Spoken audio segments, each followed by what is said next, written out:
Today we are going to discuss chapter number 3, biodiversity. What is biodiversity and what are its importance? So biodiversity is combination of two Greek word. एक हमारे साथ है bio meaning life या living organism, and the second one is diversity. Diversity means variety. Variety among species or within species. So definition क्या बनता है? A variety of different organism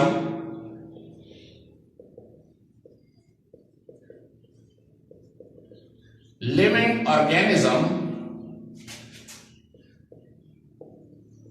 such as हम ले ले plants and animals present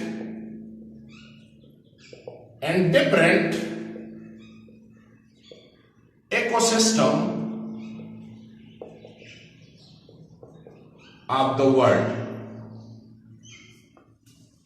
A variety of living organisms, plants and animals present in different area या different ecosystem of the world, उसको हम कहते हैं biodiversity. Now, साइंसदानों के मुताबिक अकॉर्डिंग टू साइंटिस्ट तकरीबन 10 million more than 10 millions organism जो है ये पाए जाते हैं. More than 10 million organisms present in the world. लेकिन उसमें जो आइडेंटिफाइड ऑर्गेनिज्म है, जो मालूम है आइडेंटिफाइड ऑर्गेनिज्म, तो वो हमारे साथ कितने हैं? वो है 2 मिलियंस.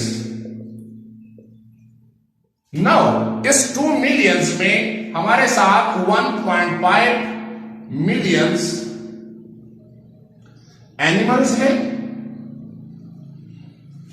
एंड 0.5 मिलियन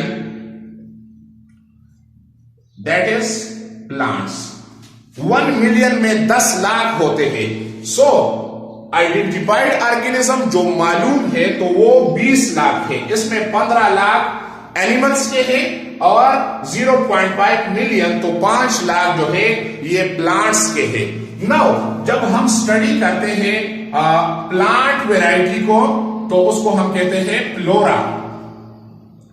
फ्लोरा तो बायोडाइवर्सिटी ऑफ प्लांट्स या हम कहते हैं varieties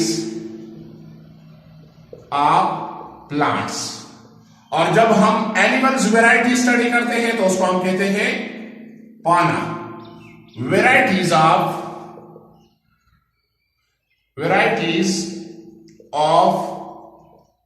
animals. Variety of animals. अभी जो डिस्ट्रीब्यूशन है ऑर्गेनिज्म की ऑल ओवर द वर्ल्ड, तो ये डिपेंड करता है कि मतलब उसका हैबिटेट, रहने की जगह, उसका एनवायरनमेंट और उसका क्लाइमेट. अगर हम देखें तो रिचेस्ट सोर्स हमारे साथ है, रिचेस्ट बायोडाइवर्सिटी. रिचेस्ट बायोडाइवर्सिटी वो हमारे साथ है tropical level, tropical region, tropic level या ट्रॉपिकल रीजन्स जो है of the world, tropical regions. और जो पुअर या वीकेस्ट जिसको हम कहते हैं पुअर बायोडाइवर्सिटी हमारे साथ मौजूद है पोलर रीजन में. तो जो ट्रॉपिक लेवल होता है, ट्रॉपिकल रीजन होता है, तो उसमें बायोडाइवर्सिटी बहुत ज्यादा है. वजह उसकी ये है उसका क्लाइमेट, उसका गर्म मौसम. फिर सब ट्रॉपिक लेवल जो है उसमें कम हो जाता है. और जो हमारे साथ पोलर रीजन है जहां पे साल भर बर्फ होती है तो उसमें वैरायटी बहुत कम पाई जाती है. So this is the biodiversity.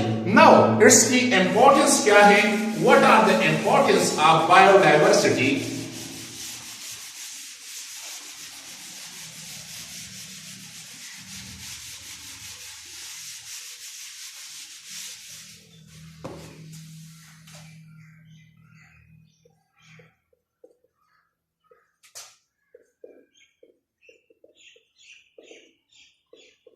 Biodiversity की इंपॉर्टेंस क्या है? So the first importance is source of food. Food तो जो बायोडाइवर्सिटी है ये जो है सोर्स ऑफ फूड है।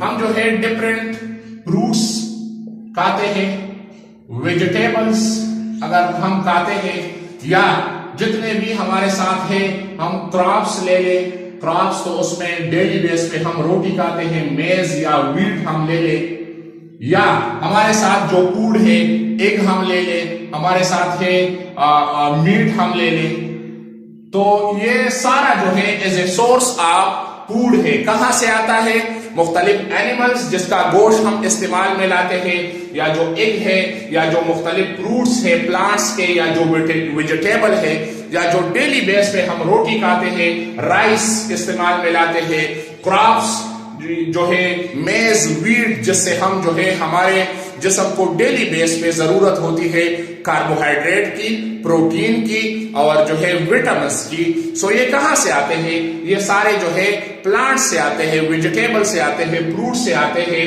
मीट ऑफ एनिमल्स या एग हम इस्तेमाल करते हैं। सो this is a source of food, this is the first importance. दूसरा हमारे साथ है ड्रग्स। मुख्तलिफ किस्म के ड्रग्स जो है मेडिसिन जो है हम लेते हैं। मिसाल के तौर पर फर्स्ट टाइम जो है क्वीना जो प्लांट था, क्वीना प्लांट, इससे जो है एंटी मलेरियल ड्रग्स इसको इस्तेमाल में लाया गया। या सिंकोना प्लांट था तो बाद में उसमें जो है ये क्विनीन, रेसोचीन, पेंसेडार, बेसोक्वीन, तो बेसिकली ये जो है फर्स्ट टाइम पे क्वीना प्लांट, बार का क्वीना प्लांट अगेंस्ट मलेरिया के खिलाफ इस्तेमाल हुआ। या हम लेते हैं एरेथ्रोसीन हम, या स्ट्रेप्टोमाइसिन जो हम लेते हैं फंगस से हम लेते हैं। तो ये सेकंड इंपॉर्टेंस बायोडाइवर्सिटी जो है ये प्रोडक्शन ऑफ ड्रग्स है। तीसरा हमारे साथ है द थर्ड इंपॉर्टेंस जो है building material. Now building material हमारे साथ जो टिम्बर जो हम बिल्डिंग में इस्तेमाल करते हैं, या जो फाइबर हम लेते हैं बिल्डिंग, तो ये बिल्डिंग मटेरियल में जो है ये इस्तेमाल होता है। या इंडस्ट्रियल मटेरियल अगर हम ले लें, इंडस्ट्रियल मटेरियल, तो इंडस्ट्रियल मटेरियल में अगर हम ले लें रबर जो है, या हम ले लें गम ले ले, या हम जो है ले ले रिजीन्स ले ले, तो ये सारे या मुख्तलिफ किस्म के ऑयल्स जो है हम ले ले जो है प्रोड्यूस होते हैं मुख्तलिफ प्लांट से, तो इसका जो है इंडस्ट्रियल बेनिफिट हमारे सामने जो है ये आता है। सो ये इंडस्ट्रियल इंपॉर्टेंस है इसकी। पांचवी इंपॉर्टेंस इसकी है मेंटेनेंस एन इकोसिस्टम। ये इकोसिस्टम में तवाज़ुन बरकरार रखता है। किस तरह तवाज़ुन बरकरार रखता है? जो मुख्तलिफ प्लांट्स है वो as a source of food है डिफरेंट ऑर्गेनिज्म के लिए, और वही डिफरेंट ऑर्गेनिज्म पर उस बड़े जो जानवर है उसके खुराक का जरिया है। मिसाल के तौर पर जो है जो प्लांट्स है वो गाय, भैंस, बफेलो वो इस्तेमाल में लाते हैं, उसके खुराक का जरिया है। फिर वही जो है गाय, काव, बफेलो या शीप, उसका गोश्त भी हम इस्तेमाल करते हैं, और उसके जो डेयरी प्रोडक्ट्स है, उसका मिल्क, उसका यूगर्ट, ये चीज हम इस्तेमाल करते हैं। तो ये इकोसिस्टम में बैलेंस को जो है मेंटेन करता है। छठा इसका जो इंपॉर्टेंस है related to this chemistry of atmosphere,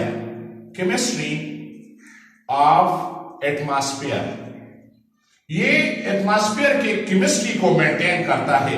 क्या मतलब है इसका? क्योंकि सारे ऑर्गेनिज्म जो है उसके लिए बुनियादी चीज ऑक्सीजन है ताकि वो सरवाइव कर ले। अभी ये ऑक्सीजन कहां से आता है? जितने भी एनिमल्स है वो कार्बन डाइऑक्साइड को एक्सक्रीट करता है। So that carbon dioxide is raw material for plants. और वो क्या देता है, वो हमें देता है ऑक्सीजन O2। तो जितने भी एनिमल्स हैं तो कार्बन डाइऑक्साइड जो हम एक्सपेल करते हैं वो प्लांट यूज करता है और बदले में प्लांट जो है हमें ऑक्सीजन प्रोवाइड करता है। तो एटमॉस्फेयर में जो है ये बैलेंस रहता है। साथ भी इसकी जो है इंपॉर्टेंस है सॉइल फर्टिलिटी। सॉइल फर्टिलिटी बाज़ औक़ात जो है सॉइल फर्टिलिटी इंक्रीज होती है, बैक्टीरिया जो है डिकम्पोजिशन में एक अहम रोल प्ले करता है। अगर बड़े पौधे हम ले लें, उसके पत्ते जो है जमीन पे गिर जाते हैं तो उसकी डिकम्पोजिशन होती है। तो वही जब डिकम्पोजिशन होती है तो वही एलिमेंट्स को दोबारा प्लांट्स जड़ों के जरिए एब्जॉर्ब करता है और प्लांट के जिस्म में जो है ये जाता है। बैलेंस इन इकोसिस्टम, जिसको हम मेंटेनेंस इन इकोसिस्टम कहते हैं। जो भी जानदार मतलब मर जाते हैं तो जानदार के जिस्म में 16 बायो एलिमेंट्स है ना, उसमें बैक्टीरिया जो है डिकम्पोजिशन का प्रोसेस शुरू करता है, फिर वो प्लांट्स जड़ों के जरिए वही एलिमेंट्स को दोबारा जो है टेक अप करता है। सो बायोडाइवर्सिटी इट्स इंपॉर्टेंस, बायोडाइवर्सिटी हमने डिस्कस की और इसकी importance. So this is the about the importance of biodiversity.